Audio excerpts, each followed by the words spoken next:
तो आप सभी का स्वागत है हमारे YouTube चैनल बड़ा करियर पर। कुछ दिन से वीडियो अपलोड नहीं हो रही थी। चलिए तो आज हम लोग इसमें आगे देखते हैं। जो कूलम्ब के नियम पढ़ रहे थे वो लॉ हमारा खत्म हो गया था, यानी कूलम्ब के नियम में हमारा F बराबर K Q1 Q2 by R square आ गया था। अभी हम लोग कूलम्ब के नियम में और आगे बात करेंगे, लेकिन इसमें हम लोग सब चीज़ के बारे में बात कर चुके थे। कूलम्ब के नियम में और भी आगे बात करना है, लेकिन इतना के बाद हम लोग कुछ क्वेश्चन को पहले करते हैं, उसके बाद हम लोग और आगे बढ़ेंगे। चलिए तो यहाँ पे एक प्रश्न आपको दिया गया है और वह प्रश्न कहता है कि यदि आवेश यानी प्रत्येक आवेश के मान को दुगना कर दिया जाए, मतलब आवेश के मान को दुगना और बीच की दूरी को आधा कर दिया जाए तो इसके बीच लगने वाला बल कितना गुना हो जाएगा। ऑप्शन दिया हुआ है 4 गुना, 8 गुना, 16 गुना या 32 गुना। तो पहले समझते हैं ये ऑब्जेक्टिव क्वेश्चन नहीं है इसको बनाते कैसे हैं वो समझते हैं। तो सबसे पहले तो आप सॉल्यूशन लिखिए और उसमें समझिए क्वेश्चन को। कहता है कि प्रत्येक आवेश के मान को क्या कर दिया जाए, दोगुना कर दिया जाए। इसका कहने का मतलब है कि पहले 2 आवेश होगा ही, ठीक है। कूलम्ब के नियम में 2 आवेश तो होगा ही, तो हम यहाँ ले रहे हैं एक आवेश Q1 और दूसरा आवेश Q2। माना कि 2 आवेश, एक Q1 और एक क्या है Q2 है, तथा इसके बीच के दूरी कितना है R है। कोई दिक्कत?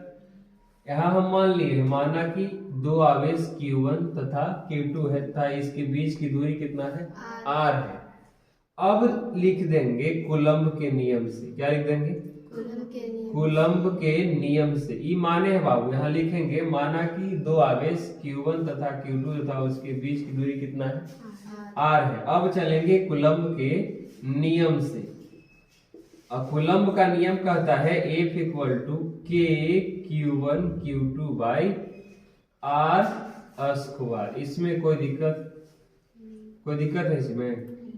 चलिए तो अभी यहाँ इसको समझ जाइए। समीकरण 1 क्या समझ लीजिए बस। अब कहता है क्वेश्चन, अकॉर्डिंग टू क्वेश्चन या लिख दीजिए प्रश्न से। किससे चलेंगे बाबू? प्रश्न से चलेंगे। प्रश्न हमारा कहता है कि प्रत्येक आवेश के मान को क्या कर दिया जाए, 2 गुना। यानी जो Q1 है वो अब कितना हो जाएगा 2Q1, 2 गुना। मतलब पहले वाले आवेश में 2 से क्या करना है, गुना करना है। और यहाँ क्या लिखा है, प्रत्येक आवेश, मतलब एक आवेश Q1 है और एक आवेश क्या है Q2 है। तो अब हमारा Q2 भी कितना गुना हो जाएगा, 2 गुना हो जाएगा। बात समझ गए? अब आगे प्रश्न पढ़िए। कहता है और बीच के दूरी को क्या कर दे रहा है, आधा। तो इसके बीच का दूरी कितना है R है। तो अब R कितना होगा, R बाई 2, आधा ना हो जाएगा जी। कोई दिक्कत इसमें नहीं। चलिए तो आगे देखिए। तो अब इसको ले लीजिए। एक आवेश यहाँ हो गया हमारा 2Q1, दूसरा आवेश हो गया 2Q2 और बीच का दूरी हो गया R बाई 2। बात समझ गए? कोई दिक्कत है इसमें? अब समझिए। अब यहाँ फिर कूलम्ब के नियम से लगा देंगे। तो कूलम्ब के नियम से पहले क्वेश्चन बनाना सीखिए कि बनता कैसे है, ठीक है। उसके बाद हम लोग शॉर्ट में सीखेंगे। कूलम्ब के नियम से जाएंगे तब यहाँ भी हो जाएगा F इक्वल टू K, यहाँ क्या हो जाएगा 2Q1 into 2Q2 by R by 2 का स्क्वायर। इसके अनुसार में चलेंगे। तो अब देखिए तो F इक्वल टू क्या हो जाएगा कि 2 दूनी 4, यानी 4K Q1 Q2 अब बाई क्या हो जाएगा R स्क्वायर बाई 4। कोई दिक्कत? अब जो 4 नीचे है इसको कहाँ ले जाइए, ऊपर लेके चल जाइए। ऊपर लेके जाएंगे तो 4 क्या हो जाएगा, गुना में चल जाएगा। तो 4 गुना 4 इक्वल टू क्या हो, 4 गुना 4 K Q1 Q2 by R square. तो अब F इक्वल टू क्या हो जाएगा, 4 में 4 से 4 को 16 K Q1 Q2 by are square, यही अब हमारा आंसर है। ई समीकरण हमारा 2 हो गया। क्या हो गया? अब देखिए समीकरण 1 और 2 को मिलाइए।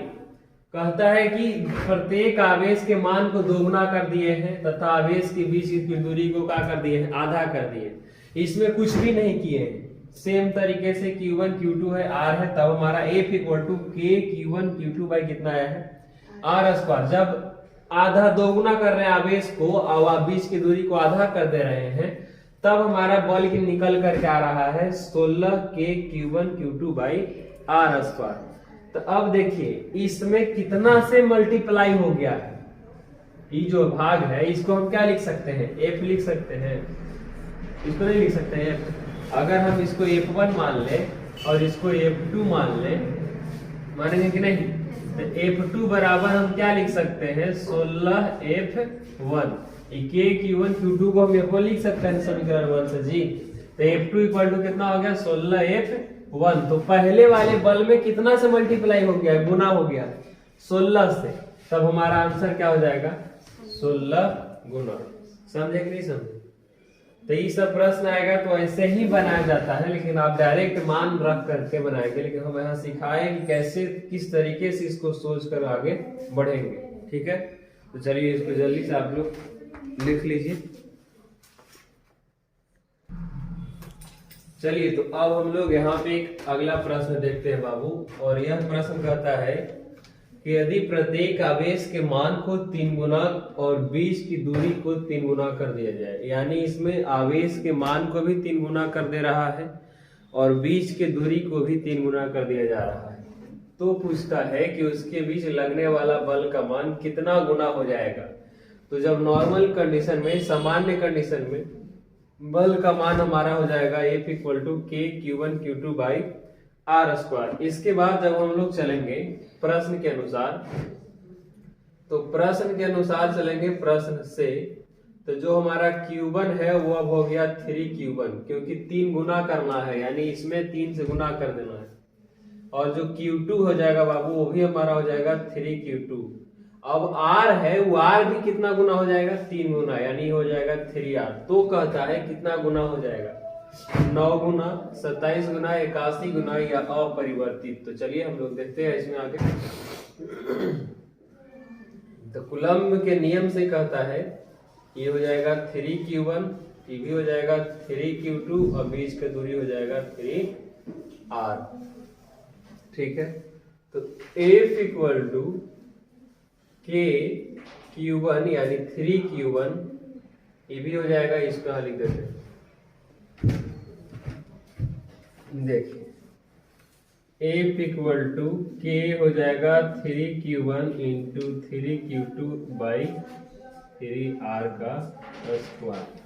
तो देखिए तो क्या हो जाएगा ये F इक्वल टू, ये हो जाएगा 3 3 आई 9, 9 हो गया K Q1 Q2 by 3R का स्क्वायर, यानी हो जाएगा ये 9R का स्क्वायर। अब देखिए तो ये 9 से 9 कट गया। जब 9 से 9 कट गया तो K Q1 Q2 by R square. तो देखिए तो जो पहले आंसर आया था वही आंसर बाद में है कि नहीं? यानी समीकरण 1 और 2 दोनों क्या हो गया है? बराबर हो गया है। पहले वाला समीकरण जो है वही आ रहा है, नया वाला समीकरण, दोनों में कोई भी परिवर्तन दिखाई नहीं दे रहा है। इसलिए हमारा इसका आंसर हो जाएगा बाबू अपरिवर्तित। क्या हो जाएगा? तो आप लोग इसको बार बार अच्छे से तरीके से समझे किस प्रकार से काम किया जा रहा है। चलिए तो इसको लिख लीजिए जल्दी से।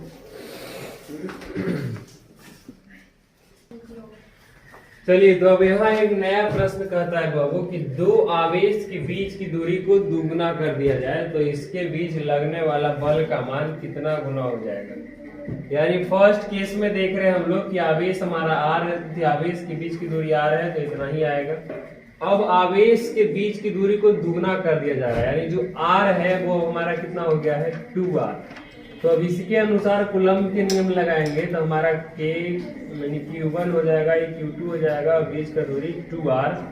तो अब हमारा यहाँ नया फॉर्मूला आएगा F बराबर निकल करके K Q1 Q2 by 2R का स्क्वायर। तो एफ इक्वल टू हो जाएगा k(q1 q2) बाई 2 दूनी 4 4r का स्क्वायर। अब ऊपर से 1 बाहर यानी बाहर आ जाएगा तो 1/4 k(q1 q2) by r square. देखिए तो इसमें कितना से गुना हुआ है 1/4 से, 4 से गुना नहीं हुआ है। 4 ऊपर रहता तब ना हमारा 4 गुना होता है। यहाँ ध्यान देने वाली बात है कि 4 नीचे है, इसलिए हमारा नीचे 4 हो गया और ऊपर में 1 से गुना करें कोई फर्क नहीं, इसलिए 1 कितना हो गया 4 गुना। तो इसका आंसर हो जाएगा आपको 1/4 गुना। तो हम लोग देख रहे हैं कि कूलम्ब के नियम से किस प्रकार क्वेश्चन बनाया जाता है। चलिए तो आप लोग इसकी जल्दी से लिख लीजिए। चलिए तो यहाँ पे एक अगला सवाल कहता है कि 2 आवेश के बीच में धातु रख दिया जाए तो इसके बीच लगने वाला बल का मान कितना गुना हो जाएगा। तो इसमें पहला ऑप्शन है 0 हो जाएगा, दूसरा है अनंत हो जाएगा, और तीसरा है अपरिवर्तित, और चौथा है नन ऑफ दिस। तो इसमें इसका कैसे इसको बनाएंगे समझिए पहले। तो यदि आवेश हमारा एयर में रखा हुआ है, हवा में आवेश रखा हुआ है, तब तो हमारा बल का मान हो जाएगा k(q1 q2) by r square. अभी इसके बीच में कहता है कि क्या रख दिया जाए, धातु। क्या रख दिया जाए, धातु। अगर हम धातु रख देते हैं इसके बीच में, तो जैसे ही यहाँ हम धातु रखेंगे q1 और ये हो गया q2, बीच का दूरी r हो जाएगा। अभी धातु रखने का मतलब हो गया क्या, अगर F इक्वल टू k(q1) और ये हो गया q2 बाई r स्क्वायर। धातु रख दिए हैं मतलब k का मान यहाँ रखिए 1/4 पाई एप्सिलॉन नॉट और epsilon r into q1 q2 by r square. धातु रख दिए हैं और धातु का परावैद्युतांक होता है क्या, इनफाइनाइट। क्या होता है, अब ये बहुत बड़ी संख्या है, अब नीचे बहुत बड़ी संख्या है, उससे भाग देंगे तो f हमारा लगभग क्या आ जाएगा, 0 के बराबर आ जाएगा, नहीं आ जाएगा। इसलिए आंसर हमारा हो जाएगा क्या, 0। क्या हो जाएगा आंसर, 0। समझ गए बात को। चलिए तो इसको अब लिख लीजिए और इसके बाद आगे हम लोग मिलेंगे अगले लेक्चर में। अगर आपको वीडियो अच्छा लगा है तो लाइक शेयर एंड चैनल को सब्सक्राइब करें। धन्यवाद।